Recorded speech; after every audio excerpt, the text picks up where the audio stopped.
செய்திகள் தொடர்கின்றன. இன்னும் சில உள்நாட்டு செய்திகள். பாணந்துறை பிரதேசத்தில் இன்று மாலை இடம்பெற்ற எதிர்ப்பு ஆர்ப்பாட்டம் காரணமாக காலி வீதியூடான போக்குவரத்திற்கு இடையூறு ஏற்பட்டது. கலால் அனுமதி பத்திரம் ஒன்று விநியோகிக்கப்பட்டுள்ளதாக கூறப்படும் சம்பவம் தொடர்பிலேயே இந்த எதிர்ப்பு ஆர்ப்பாட்டம் நடைபெற்றுள்ளது. பிக்குகள் உட்பட பாணந்துறை மற்றும் வாதவி பிரதேச மக்களும் இந்த எதிர்ப்பு ஆர்ப்பாட்டத்தில் இணைந்திருந்தனர். மேகட்டுவத்தை குணானந்த தேரரின் உருவச்சிலைக்கு அருகில் பூஜையொன்றை நடத்திய ஆர்ப்பாட்டக்காரர்கள் ஊர்வலமாக பாணந்துறை பிரதேச செயலகத்திற்கு அருகில் சென்றனர். அங்கு எதிர்ப்பு ஆர்ப்பாட்டம் இடம்பெற்றமை காரணமாக காலி வீதியின் ஒரு வழித்தடம் ஊடான போக்குவரத்து தடைப்பட்டது. போக்குவரத்திற்கு இடையூறு ஏற்பட்டதால் அசௌகரியத்துக்குள்ளான ஒருவர் ஆர்ப்பாட்டக்காரர்களை கலைந்து செல்லுமாறு கோரியதை அடுத்து அங்கு அமைதியின்மை ஏற்பட்டது.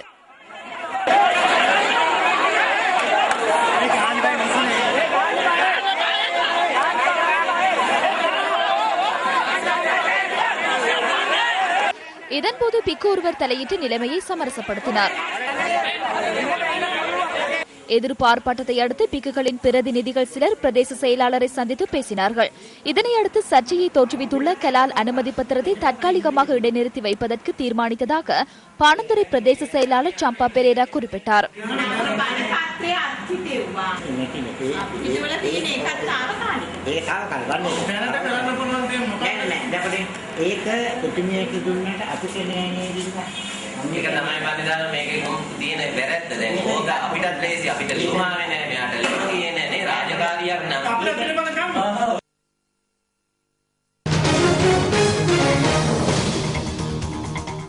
இந்த வருடத்தின் இதுவரையான காலப்பகுதியில் டெங்கு நோயினால் உயிரிழந்தவர்களின் எண்ணிக்கை 114ஆக உயர்வடைந்துள்ளது. அத்துடன் டெங்கு நோயினால் 14,000க்கும் அதிகமானோர் பாதிக்கப்பட்டுள்ளதாக சுகாதார அமைச்சின் புதிய தரவுகள் குறிப்பிடுகின்றன.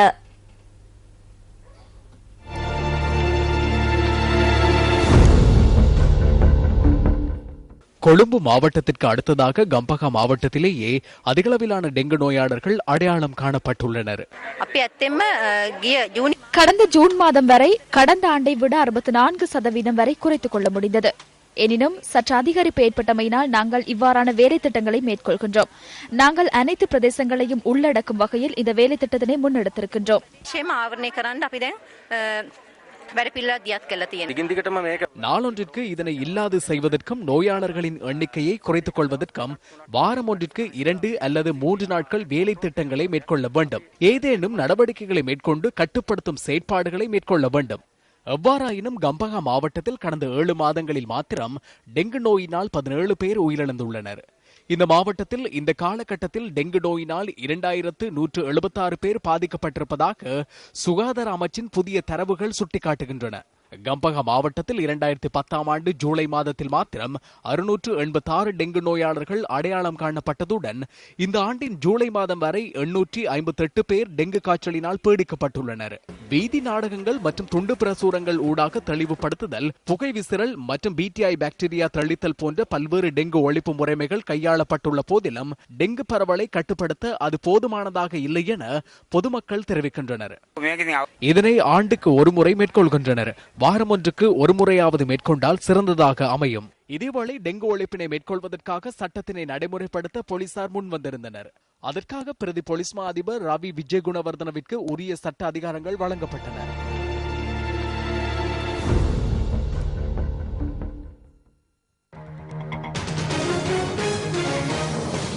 அனுராதபுரத்தின் பல பிரதேசங்களில் காணப்பட்ட காட்டு யானையின் அச்சுறுத்தலை அடுத்து அந்த யானைகளை வில்பத்து சரணாலயத்திற்கு விரட்டும் செயற்திட்டம் ஒன்று நேற்றைய தினம் ஆரம்பிக்கப்பட்டது.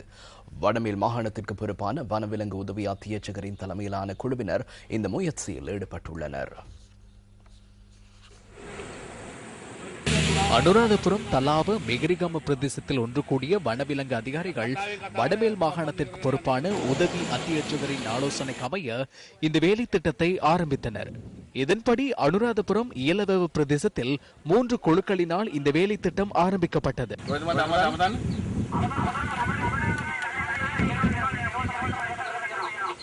கிராமத்தில் உள்ள காட்டு யானைகளை வில்பத்து சரணாலயத்திற்கு விரட்டுவதற்காக சுமார் 1 மாத காலம் தேவைப்படும் என வனவிலங்கு அதிகாரிகள் தெரிவிக்கின்றனர்.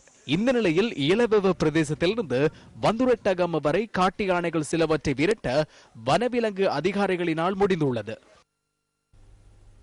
விளம்பரங்களை அடுத்து புனித ரம்லான் விசேட தொகுப்பினை எதிர்பாருங்கள்.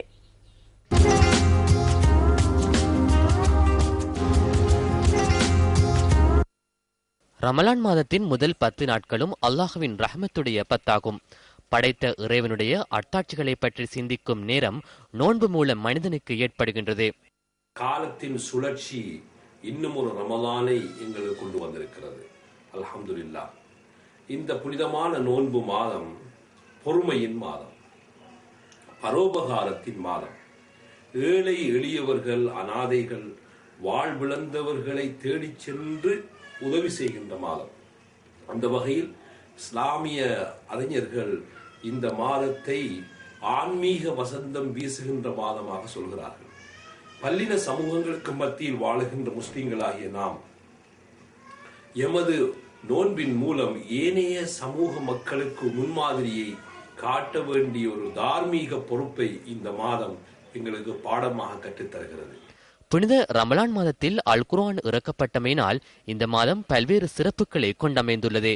இது தொடர்பான தகவல்களை எமது அடுத்த தொகுப்பில் எதிர்பாருங்கள்.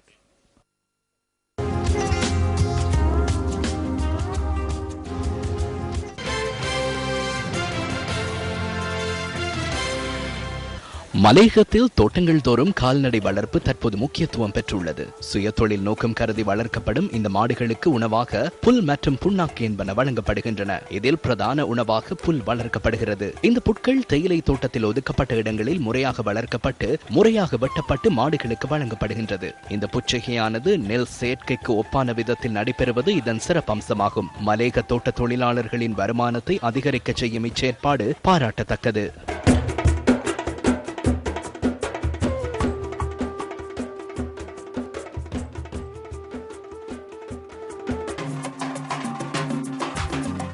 ஜப்பானில் உள்ள விவசாய பயிர் நிலங்களில் கதிரியக்க தாக்கம் ஏற்பட்டுள்ளதா என்பதை கண்டறியும் வகையிலான பரிசோதனைகள் மேற்கொள்ளப்பட்டு வருவதாக தகவல்கள் குறிப்பிடுகின்றன. கடந்த 25 வருடங்களில் ஜப்பானில் பாரிய அணுக்கசிவு ஏற்பட்டமையே இதற்கான காரணமாக கூறப்படுகின்றது. ஜப்பானில் உணவு பாதுகாப்பு தொடர்பான பிரச்சினைகள் தோன்றியதை அடுத்து விவசாய பயிர் நிலங்கள் தற்போது ஆய்வுக்குட்படுத்தப்பட்டு வருகின்றன. இந்நிலையில் நாட்டின் 14% மேற்பட்ட விவசாய பயிர் நிலங்களில் கதிரியக்க தாக்க ஆய்வுகளை மேற்கொள்ளுமாறு அந்நாட்டு மத்திய அரசாங்கம் அறிவித்துள்ளது. சோமாலியாவுக்கான உணவு நிவாரணங்களை வழங்குவதற்கு அல் ஷபாப் இயக்கம் இடமளிக்க வேண்டும் என அமெரிக்க ராஜாங்க செயலாளர் ஹிலரி கிளின்டன் கோரிக்கை விடுத்துள்ளார். சோமாலியாவில் கடும் வறட்சி ஏற்பட்டுள்ள நிலையில் பாதிக்கப்பட்ட மக்களுக்கு தேவையான நிவாரணங்களை வழங்குவதற்கு அல் ஷபாப் இயக்கத்தினர் இடமளிப்பதன் மூலம் அதிகளவிலான உயிர்களை பாதுகாக்க முடியும் என ஹிலரி கிளின்டன் குறிப்பிட்டுள்ளார். அத்துடன் வறட்சியினால் பெருமளவிலான பெண்கள் மற்றும் குழந்தைகள் பாதிக்கப்பட்டுள்ள நிலையில் உயிரிழப்புகள் ஏற்படுவதற்கு முன்னர் முன்னெச்சரிக்கை நடவடிக்கைகள் மேற்கொள்ளப்பட வேண்டும் எனவும் அவர் வலியுறுத்தியுள்ளார். தென் மற்றும் வடகொரியாவில் ஏற்பட்டுள்ள கடும் மழையுடன் கூடிய வெள்ளம் காரணமாக அங்குள்ள மக்களின் இயல்பு வாழ்க்கை பாதிக்கப்பட்டுள்ளது. கடந்த 2 மாதங்களாக வடகொரியாவில் தொடர்ந்து பெய்த கடும் மழை காரணமாக சுமார் 8000க்கும் மேற்பட்ட மக்கள் தமது வீடுகளை இழந்துள்ளதாக தெரிவிக்கப்படுகின்றது. வடகொரியாவின் மத்திய பகுதியை இந்த மழை வெள்ளத்தினால் பெரிதும் பாதிக்கப்பட்டுள்ளது. வெள்ளத்தினால் பாதிக்கப்பட்ட தென்கொரிய மற்றும் வடகொரிய மக்களுக்கு தேவையான நிவாரண உதவிகள் வழங்கப்பட்டு வருகின்றன. செவ்வாய் கிரகத்தில் வெப்பகால பகுதி நிலவுகின்ற போதிலும் அங்கு நீர் வற்றாமல் காணப்படுவதனை இந்த புதிய சான்று உறுதி செய்துள்ளதாக நாசா விஞ்ஞானிகள் கூறியுள்ளனர். இதன் மூலம் அங்கு உயிரினங்கள் வாழக்கூடும் என்ற சந்தேகம் தோன்றியுள்ளதாகவும் நாசா விஞ்ஞானிகள் குறிப்பிட்டுள்ளனர். செவ்வாய் கிரகத்தில் நீர் இருப்பதாக பல வருடங்களுக்கு முன்னர் நாசாவினால் கண்டறியப்பட்டிருந்தது. எனினும் இங்குள்ள நீர் உறைந்து காணப்படுவதாகவே கண்டறியப்பட்டுள்ளது. இதேவேளை பூமியில் காணப்படுகின்ற 6 கட்டமைப்பினை போன்று செவ்வாய் கிரகத்திலும் நீர் படிவங்கள் இருப்பதாக நாசா விஞ்ஞானிகள் குறிப்பிடுகின்றனர்.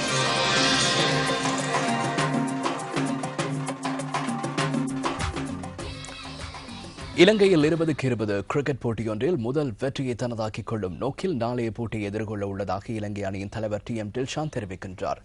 நாளைய தினம் போட்டி நடைபெறவுள்ள பள்ளிக்கலை மைதானத்தில் இன்று பயிற்சிகளில் ஈடுபட்டிருந்த நிலையில் அவர் இந்த கருத்தை கூறினார். இது தொடர்பான தகவல்களை எமது அடுத்த பிரதான செய்திகளில் எதிர்பாருங்கள். எமது newsfirst.lk இணையதளத்தின் இன்றைய கேலி சித்திரமே இது.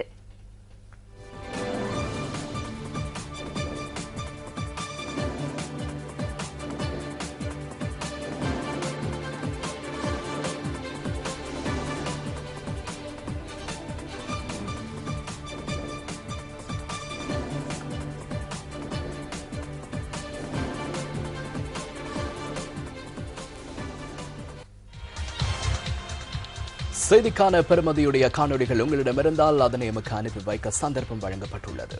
30 செகண்ட்களுக்குள் அடங்கும் வகையிலான காணொளிகளை MMS அல்லது மின்னஞ்சல் மூலம் எமக்கு அனுப்பி வைக்க முடியும். நமது MMS இலக்கம் 0759311003. நமது மின்னஞ்சல் முகவரி youreport@newsfirst.lk. இத்துடன் நமது 8 மணி பிரதான செய்திகள் நிறைவு பெறுகின்றன. இரவு 10:45 இடம்பெறும் நமது அடுத்த பிரதான செய்திகளோடு மீண்டும் சந்திப்போம். வணக்கம்.